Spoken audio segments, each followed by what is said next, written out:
So I got this email from Rajput this morning, one of my viewers, and he was asking me about step 7 and step 8 from the 60 steps in Project 24. He wanted to know how to approach them more effectively. And of course, he's talking about search analysis. So I wrote him a very detailed email and I gave him 4 steps that I would take now that I've done it quite a few times. And that's what we're going to talk about today. So let's get into it.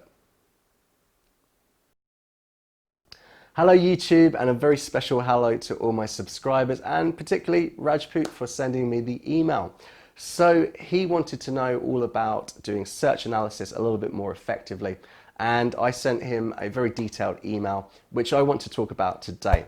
So the first thing is, if you're new to this, you're thinking about starting a website or even a YouTube channel, it's really important to choose a niche that you are going to like. So when you're picking your niche, you can check out the video that I prepared all about this, but just to give you the quick tips. When you're choosing your niche, you should definitely choose something you're interested in, or something that you could be interested in, because it's going to be a long process. You're going to have a ghost town phase that could go on for months. And it's really important to be interested in what you're writing about or making videos about. Otherwise, you're just going to give up too early. And let's not forget, this could turn into a full-time job for many years. So you don't want to be stuck producing content on something that you're just not interested in. The other thing I would say is you shouldn't pick any topic that is just for making money, in the sense of it's because it's a product that's going to give you a good affiliate link, or it's just a niche that brings about a high amount of money. So definitely choose something you're interested in, and that will make you more motivated over time. The other thing I would say is you've got to be prepared to fail. You're going to make mistakes if this is your first time round. So with this in mind, I would always say go for a kind of a hobby niche for your first website.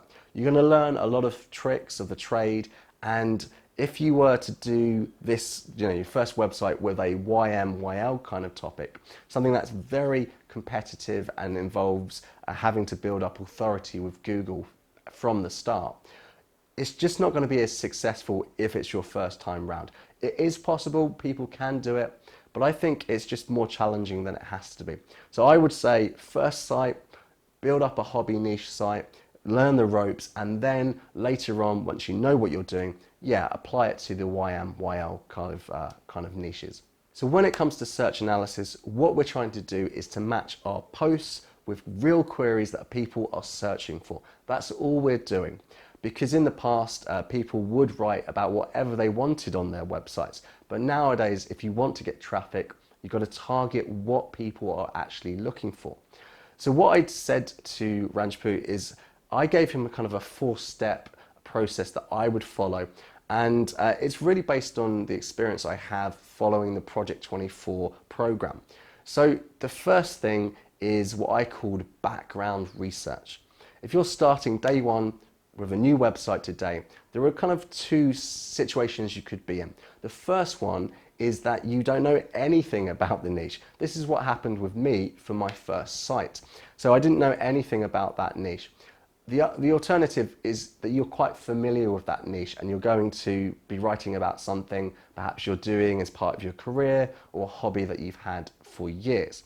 So if we're talking about someone who knows nothing about the niche, what I recommend is that you really take several days, even a couple of weeks, to just binge watch everything you can find on YouTube and to read as many blogs as you can. What you're trying to do is to just immerse yourself in the niche.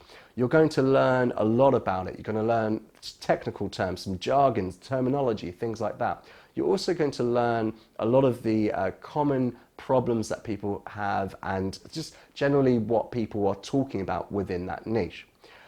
Another thing that you can do, which is going to make you even more effective as a content creator, is actually to do that thing. So if it's a hobby, take up that hobby if you haven't done already. Just do that activity.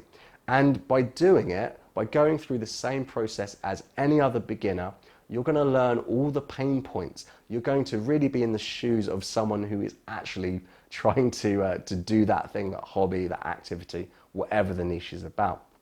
This is really, really important, not only because it's going to teach you a lot about pain points, but it's also going to make you sound a lot more authoritative about it. You're going to sound like you know what you're talking about, because you do, because you've done that thing, you've had those experiences, and you can build a bit of rapport with your readers.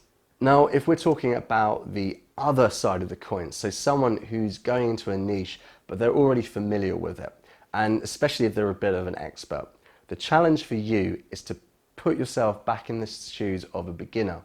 And this can be incredibly difficult when you know a little bit, because there are some things that you just take for granted, some things that you think are so basic that everyone must know about them.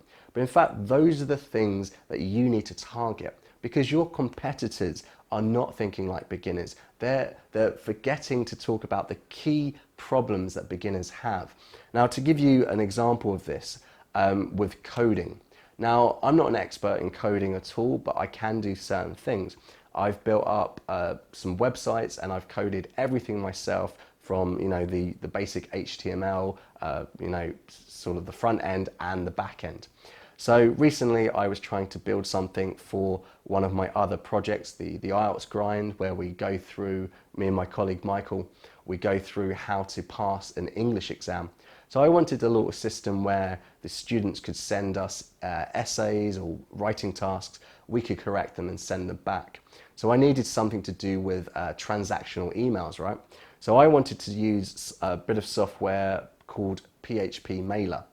And the best way to get that to work on the site was to use Composer, which is another little bit of software that installs things like this, these libraries that you can get from GitHub and places like that.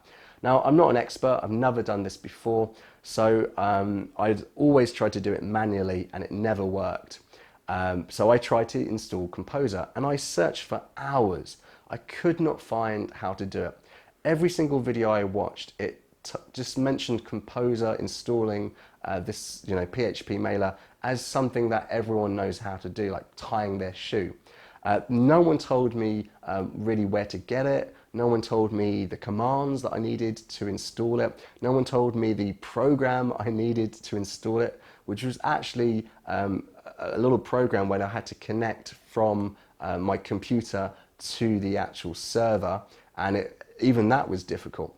It took me hours looking at loads of little videos, lots of little snippets of information, just to get from the beginner stage of not knowing how to even get to the Composer installation to getting to installing Composer and then finally getting onto the videos about PHP Mailer. It was so frustrating. Now, that was a huge gap in that market. If someone had come in and did a video, an entire video, just about those very basic ideas that all these content creators thought that, was beneath them, that was so easy, they all kind of refer to it like, basically you should know how to do this. Those are the kind of things that you need to target. And it's really hard if you don't put yourself back in those shoes of a beginner. Now, if you're a little bit further down the line and you're a little bit familiar with these topics and you've learned them very recently before starting a website, just go back and check your search history. This can be a treasure trove of information because you were going through the same process as a beginner not too long ago.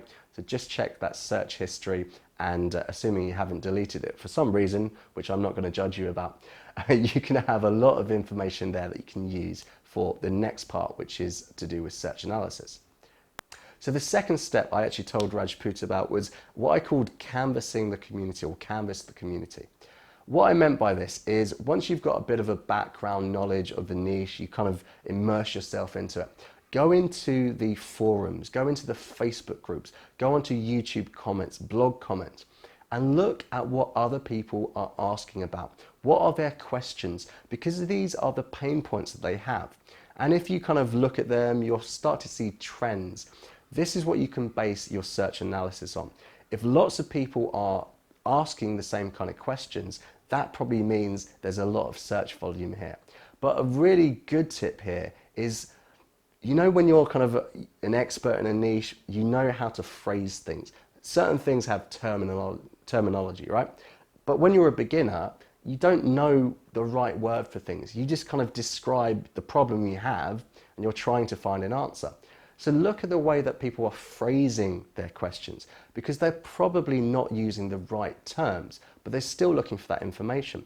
That can really help you target queries that, maybe no one else is targeting. Although that, Google is based on kind of the semantic search now, even though if you can get those search terms that no one else really knows about because they're talking within the terms within the niche, they're using the jargon, that can be a step up for you for a brand new website. So of course you can do this in a passive way where you're just reading through or using the search box within the browser to look for question marks to quickly hone in on those questions. Or you can do it actively. Go into Facebook groups and forums and ask people, what were the biggest problems you had as a beginner? What would you suggest in this situation? This can just really help broaden your mind to what people could be searching for, what issues are related to your niche, because this is what you want to search for when you actually go through and look for queries to match to posts. So once you've done your background research and you've gone through and you canvassed the community, you kind of have an idea of common pain points. Now, finally, you're ready to do search analysis. So remember, search analysis is matching the queries to your posts, things that people are actually searching for, and also looking at the competition for those queries and deciding what you will write and what you won't write on your blog, or equally for your YouTube channel. So what I would say here is, again, give yourself lots of time, even several weeks doing this. If you're limited to only an hour a day, you can take several weeks to do this as long as you're doing it right. Now, the problem I had for my second site is I did this very quickly. Now, I explained this in a video when I was hiring writers. I had a few beers and put out the ad for the writers, but I didn't actually have anything to give them to write. So I had to do that very quickly. And to be honest, that site has suffered since. I've not had enough time to go back and do it again. And as a result, I'm just not really investing in that site anymore. So make sure you spend a lot of time doing this because it's the most important part. If you get this wrong, there's not really any way you can come back from this. So if you're a member of Project 24, you know at this stage, what you need to do is create a brand plan. And then based on that brand plan, you're going to come up with your queries and go through your search analysis. If you haven't seen it already, you should go into Project 24, and Jim does a really good over-the-shoulder version of this where in real time, I think it's like over an hour, he goes through a niche and he explains exactly how he goes about searching for queries and why he picks this one and why he doesn't pick that one. I've actually watched it a couple times, and every time I want to do search analysis, I go back and watch it again. It's just really good because it shows you exactly what they're doing. And I think when you watch those videos, the whole search analysis videos in Project 24, you've got to watch them a couple of times to really get it to sink in. That was certainly the case for me.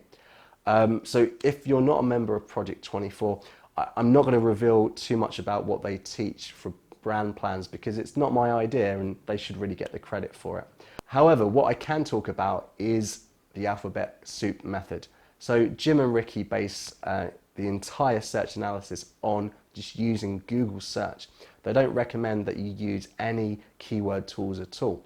So the alphabet soup method, if you don't know, basically what you do is you put in a query and then you follow it by a letter from the alphabet. And Google will give you some auto-suggest queries. And you basically just copy those and they go into your list of ideas that you're going to later go and check the competition for. Now, I haven't ever done a video on this. If you think it might be useful for you, just leave me a comment saying that you would like me to do a video on the Google alphabet soup method, and I will do that if there's enough interest in it. So in addition to just using the Google search, the alphabet soup method, where you put in your query followed by A, B, right down to Z, just to see what comes up in auto-suggest. You can also check out two other things on the SERP. You can check out the section that says people also asked, which give you questions connected to that query that comes up. And you can also check at the bottom of the page where they also have some other queries that could be useful to you. And another little tip I'd give you here is when you're looking at different queries where they're quite similar, maybe there's only one term that's a difference between two queries, you can use Google Trends to actually help you figure out which of those queries would be better. So you can go into Google Trends. It won't give you search volume, of course, but it will give you an idea of what's more popular. So for example, if I was talking about gardens over backyards, in the USA, backyard would be more popular as a search term than garden. So to a certain extent, Google knows this, but it's always better to try and get the exact search term because that's what people are searching for, right? Now, I said that in Project 24, they don't really suggest that you use the keyword search tools, mainly because people rely a little bit too much on this search volume data that they give you, which frankly doesn't mean anything. It's all kind of made up, really, to a certain extent. But you can use those keyword tools as inspiration. So there are a couple free ones around. So Uber suggests, it's probably still free as I'm talking now. It may not be free in the future. This is just good for inspiration. You should use this as a jumping off point. So you get your query and then you go back to Google search and you work on it through that and see where it takes you. You shouldn't just be using keyword tools and just copying and pasting. You do still need to look at each query and try and develop it a little bit. So as you come up with your queries, you can either put them straight onto a list or you can look at each query and actually check the competition at this stage. Now, it really depends on you as a person. Personally, I like to come up with an entire list because I kind of get into the flow of things and then I go and check the competition later. But I think it would work both ways. It really depends on how much time you've got and just how your brain works, I think. So once you have a list of queries that you think are connected to your niche and you think probably are things that people are searching for, now is the most important thing. It's the competition, because it's really how you rank. Because if you have a good query but it's been answered already and answered well, as a new site, you're not really going to have a look in. So for each query, you've got to go and check the search results. And what you're looking for on the SERP are things like, is every single article, all the 10 articles, are they on point? Are they all connected to the actual query, the user intent, the searcher's intent? If they are, well, probably that's not a query that you want to go after. Also look at the top, 3 to 4 results. Read the articles. Do they answer the query well? Do they go into enough detail? Is there anything missing that you can see, something that you could add to improve on that actual result? If there isn't, again, it's probably not a query that you want to write on as a new website. Possibly later down the line, but not for now. It shouldn't be the first batch of your posts. Okay, so once you've gone all through this, which I said could take you a couple of days, you're basing all these ideas on the background research you've done and also canvassing the community. Once you've created a hit list of about 30 to 100 plus queries, because this could last you a long time, this list, go back and do it all again. Go back through every single query and just check your logic. Is this something based on your background research that you think someone, a beginner, would search for?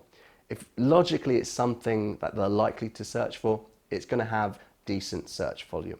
The other thing you need to be looking for is in the search results. Again, this is kind of based on doing your background research. If you start seeing kind of websites coming up all the time, they're probably the big players within your niche.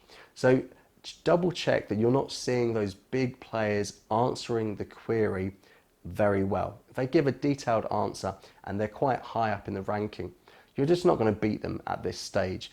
It could happen in the future, but if you see those big players within your niche in the SERP results, probably take it off your hit list. Write it later on or don't write it at all. And the other thing you should be checking at this stage is based on your brand plan. You should not be writing all of your articles in one direction, as it were. You should spread the risk. Write some articles about different aspects of your niche. That way, if you find that something takes off, you know where to double down. But if something doesn't work and you've written 100 articles on it, then you might think the niche is just not a good niche. If you spread it out over the entire niche, all different types of topics, you can get a better idea of where to put your attention later on. Okay guys, what I've done is I've put all this information and some more tips into a free ebook which you can download. There's a link in the description, and it's really just to give you something like a guide you can follow along and sort of refer to as you're going through this process. And of course, if you want to know even more about search analysis and get even more tips, well, the best place to go is actually Project 24. So remember, this is the course set up by Income School, which will teach you how to build a full-time income within a matter of years. It does take some time. And if you want to find out a little bit more about that, why not check the link in the description, which takes you to the webinar, which goes through all the approaches that they have to building online incomes. Okay guys, if you've got this far and you're not a subscriber, this is what the entire channel's about. I'm sharing my experience to help you do a much better job than I did in building an online income and doing it much quicker than I did. So if that sounds like something that you're interested in, why not subscribe to the channel and hit that notification bell? If you have any questions at all, why not leave me a comment, or you can check the description and you'll find my email address there. I will see you guys in a future video where I explain exactly how I made the ebook that you can get for free, and I'll be talking about the program I used to do that. Okay, see you guys later. Bye.